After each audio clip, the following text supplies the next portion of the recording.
What's going on, dudes? Thank you so much for stopping by. I really appreciate it. So, for today's video, we are going to be trying out another strategy in some more Bloons Tower Defense battles too. And the strategy that I want to try out today is going to be the Ninja Monkey, because you guys obviously know I've been a really big fan of the Ninja Monkey because he's so strong, especially when you pair him with Oben, then you pair him with an Alchemist as well.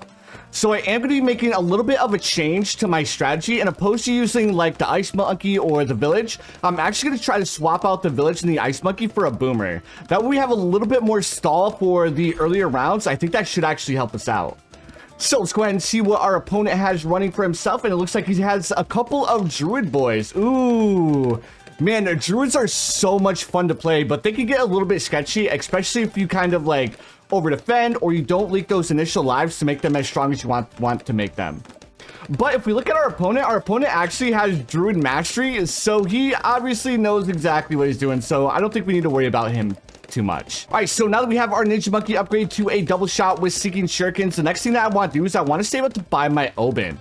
As soon as I can save up to buy my Oben, I should be setting pretty decent if I'm not mistaken. So now that we have our Oben placed down, right now the only thing that we're going to do is we're going to try to save up as much money as we possibly can.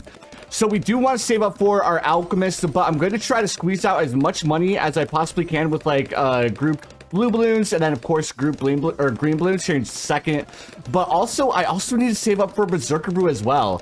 And if you guys have played this strategy before, you guys do know that Berserker Brew is a little bit on the pricey side.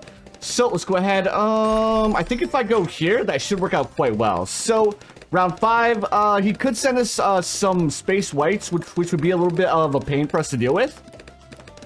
But it looks like he's just going to stick to space pink, so we shouldn't have too much to worry about, and we can actually make our eco climb a little bit more. All right, so far so good. Round 6, and it looks like he might be on the path of actually losing a couple of lives here. So he needs to be really, really careful here, because those are a lot of green balloons right there. So I think once his Heart of Vengeance start getting a little bit pumped up, he shouldn't need to worry too much. Yeah, there we go. He has the top pathway Druid, so now he's going to be able to clear out all of those balloons super easy. All right, so next thing, let's go ahead and grab large pushes. We'll grab Acidic Mixture Dip, and then we'll also grab Berserker Brew. And now that we have Berserker Brew, we'll swap over to sending Space Black Balloons. Now we need to save up for our Balloon Jitsu, because our Balloon Jitsu is a little bit of a pricey boy, but luckily because our Alchemist with Berserker Brew is so good, he should be able to defend all the way up until like round 10 or maybe even a little bit past that as well. All right, here we are on round 8. The next thing I want to do is let's go ahead and try and give ourselves a little bit of boost to our eco really quick. And then try to get to like 800 eco. If we get up to 800 eco, we should be good. But it's going to be a really risky play, especially since we need to have Berserker or Stronger Stamina. We also need to have our Balloon Jitsu as well. So that gave us a little bit of a boost. We almost got to 800 eco in that short amount of time, which is exactly why I wanted to do it. But now we have Berserker Brew, and then we'll go for Balloon Jitsu here in just a second. Now, at this point, the only thing I'm going to do is I'm going to lay off of my eco really, really quick. We'll go ahead and only send group reds, and then we'll save straight for our Balloon Jitsu. I mean, we're on round 11. Round 12 isn't going to be a problem. The only round that might give us a little bit of a problem is going to be round 13. So we'll go ahead and just send these group reds, and we should be good to go. So now that we have our Balloon Jitsu, next thing we want to do is we just want to start sending keep sending the grouped green balloons. Then we'll also grab ourselves faster throwing in a second here as well. All right, so far so good. I'm actually going to go ahead and swap over to yellow balloons here. I could have swapped over to the yellow balloons a little bit sooner, but I kind of lost track of what I was doing because I wanted to look at what my opponent was doing on his side. If I really wanted to, I was thinking that if I sent him like a big rush of purple balloons, I may actually be able to break through, but I want to test out to see how viable the Boomerang Monkey would be in this situation. So round 17 is coming up here in just a second. We don't really need to worry too much about round 17 because we have the Alchemist and we also have Balloon Jitsu. One thing I kind of want to do is I want to grab faster throwing, but I'm gonna go ahead and hold out on that one for just a little bit. All right, so here we are on round 17. My opponent has officially stopped sending me money. I don't know if he's going to be sending me a Moab Rush here in a second, but if he does, the only thing we need to do is potentially Tower Boost, but even then, I really don't even think we need to Tower Boost a normal Moab. But round 18 could be a little bit of a problem, so we want to make sure that we have a little bit of money saved up, just in case we do need to defend like a big rush of reinforced Moab balloons. All right, round 18, we have over 2,000 eco now. So we're actually doing extremely well. We got up to 2,100 eco before round 22. It's not the most amazing I've done with this strat, but it's not bad at all because if we really need to, we can buy like a sticky bomb. We can buy our Moab press. We can buy a more glaives. So it's pretty much just highly dependent on what my opponent wants to send us here. Let's go ahead and move this little center bit here. We'll go ahead and buy ourselves another ninja, and we'll place this ninja right here in the center, like so. And then we'll go ahead and upgrade this one up to sticky bombs. Now, if I was my opponent, I would probably send me a reinforced ZOMG, but if he does send us a reinforced ZOMG, we will be extremely good. Because now that our eco is almost at 3,000, we'll be able to pretty much afford whatever we want to buy for our defense. All right, so here we are on round 22.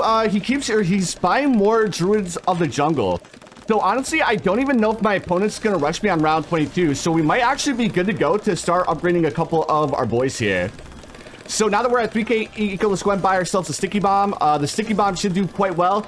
I ended up buying it overspending just a little bit too much, but it's all right because I mean we do have our sticky bombs now. So sticky bombs is pretty much exactly what we wanted to go for there. The next thing I want to do is I want to grab myself a couple more ninjas. We'll place these ninjas right here. And basically what I'm doing is that way I can eliminate one step of the process for like micro. I'm going to pre-place a bunch of my ninjas before I upgrade them up to shinobis. All right, so round 26 could be a little bit of a pain in the butt. So what I'm going to do, let's go ahead, slow this down just a little bit. We'll get up to like 4K eco, and then round 25, we'll just stop everything so we can buy all the towers that we want to buy. And then we can start like looking a little bit further in depth on our opponent's strategy here. And my guess is he's probably going to be going for like Superstorm or something like that. All right, so let's go ahead and cut our pink eco off, and then we'll go ahead and put this up. And then again, we'll just grab ourselves a couple of shinobis here just in case my opponent wants to hook us up with a couple of DDTs on round 26. Actually, you know what? We can keep the pinks coming. We really don't need to worry too much about DDT balloons because we're gonna have a bunch of shinobis up. All right, so there we go, shinobi, and then we'll grab another shinobi, and there we go, and then we'll grab ourselves another shinobi here. And oops, that's not a shinobi, that's a boomer. All right, and the shinobi, and then let's go ahead and take a look. We have a 7 times buff, so we'll grab ourselves another shinobi right here, and then we'll grab ourselves round 25, round 26 is coming here in a second. So now I'm probably going to want to make sure that if I need to, I can buy a balloon sabo here in a second. There we go. And ninja here as well. There we go. Perfect. We have enough money. If we need to, we can buy a shinobi. Our bomber boot dude is sitting at a 10 times buff. We also need to upgrade a couple of our shinobi boys up to ninja discipline. That way all of our ninjas in the center here are getting that 10 times boost from our shinobis. All right, and if I'm not mistaken, all these should have a 10 times boost. Looks like that one at the very top is just a little bit too far out of range, but that's all right. It's not a big deal. All right, cool. So now that we have all this set up, our opponent is, man, our opponent has a glue storm. Man, I don't know what my opponent's gonna go for here. Like, for me, he's either gonna go for a superstorm or he's gonna go for like a massive rush. So what I'm going to do is I'm going to send him one reinforced bad balloon on round 30. And his strategy actually should struggle quite a bit with bad balloons. And then I also forgot, this was supposed to be showcasing the boomer ninja strat. But I didn't need to place down any of my boomers because he didn't send me a reinforced ZOMG. He didn't send me a Moab balloon. He didn't send me any BFBs. So actually, I think this strategy should work out quite well. And then we also have a couple of balloons sabos. Let's go ahead and buy a couple of these. That way we can go ahead and just go ahead and deal with any massive rushes of DDT balloons. All right, looks like he went for a first strike. He sold his first strike, and he might actually be trying to take down this bad balloon, which I'm not too surprised. Ooh, is Glue Gunner actually good against bad balloons? Honestly, it might be. Because, I'm looking at that reinforced bat, and that reinforced bat is taking a lot of damage. But he is doing really well with micro, too. Let's see. He does have a super glue, which that super glue kind of has me worried. But luckily for us, we do have quite a bit of sticky bombs up top here. So if he does send us like a big DDT rush, we should be able to deal with it. Man, that super glue stuns ZOMGs for so long, dude. Man, I'm actually super worried because I have no idea what my opponent is trying to do. All right, he did do a tower boost, which is really good for us. I would send him DDT balloons, but what has me worried about the DDT balloons is like he has super glue, and I think super glue would actually be able to stall those boys for quite some time. Dude, that defense actually did a lot better against that reinforced bad than I thought it would. Nice. Again, I can't believe he was actually able to pop that with his strat. Okay, so let's see how his strat does against a round 34 bad. Now, a round 34 bad is much stronger, so he needs to like micro that really well. And man, it looks like he's doing a pretty good job. I mean, he's like selling and rebuying his first strike. The reinforced bad is already taking a bunch of damage so far.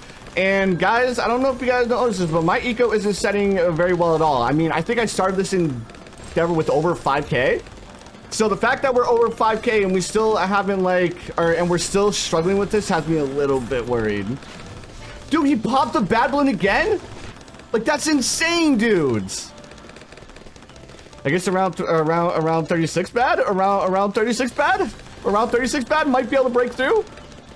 Now, one thing that I have on my side that my opponent doesn't have is I actually have, I actually think I would lose. So let's go ahead and activate a balloon salvo here. I mean, dude, it has me so worried. Like, oh man, this is gonna be so close. Oh, he wasn't able to actually pop. Dude, this is crazy. Bro, are you serious? Like, he was actually able to deal with all of that? Oh man, dude, this is insane, dude. How was he able to deal with all of this?